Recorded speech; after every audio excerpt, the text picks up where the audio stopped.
Hi everyone, this is Marissa with the YouTube Space LA team.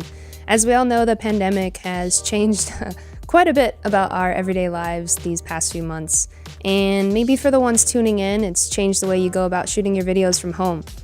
So today I wanted to share with you some helpful tips on how to get a nicely composed shot with some basic 3-point lighting.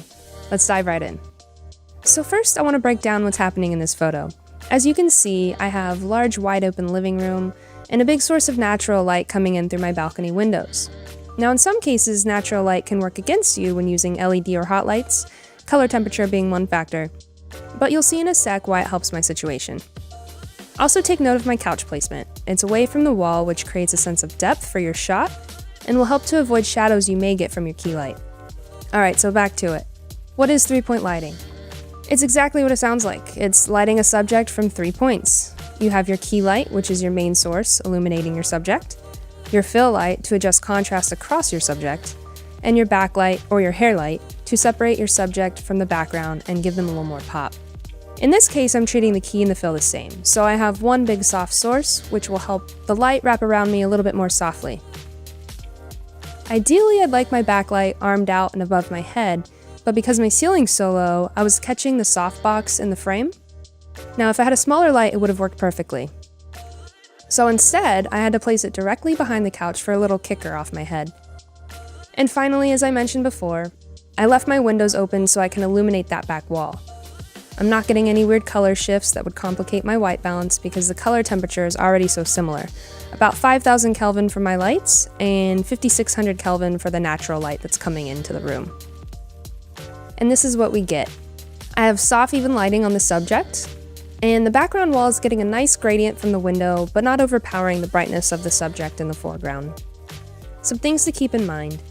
Pay attention to your set dressing. If done right, you end up with a nice composition. Keep it simple, keep it clean, and keep it organized.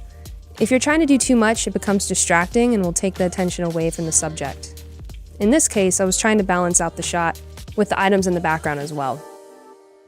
Watch for color relationships throughout your frame. They should complement each other. Too many colors or clashing colors can be very distracting. Wardrobe included. I wanted to find a color that worked with everything around me, but at the same time worked with my skin tone. Too light of a color and it would have been a wash, too dark of a color, and I would have started to blend in with the couch and looked like a floating head. So no good there. And in this next example, we have a close-up so you can better see what the light is doing. If I wanted more shape and contrast to my face, I would play a little bit more with my key and the fill.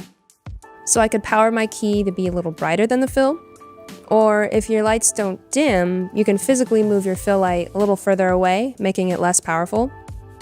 I could also move around the position of the lights to not be quite so frontal, or I could even eliminate the fill light altogether for a more dramatic look, which is what I'm actually doing in this shot here. So I've eliminated the fill light and I'm only using my key light and my backlight. And you'll notice that I have a little bit more contrast on this side of my face. And really that's just up to your taste. So 3-point lighting is just a starting point. My advice to you is to experiment. Record some lighting tests, keep track of that placement of the light, and you'll learn a lot along the way. So if you want to learn more about how to look great from home, check out these videos and don't forget to subscribe.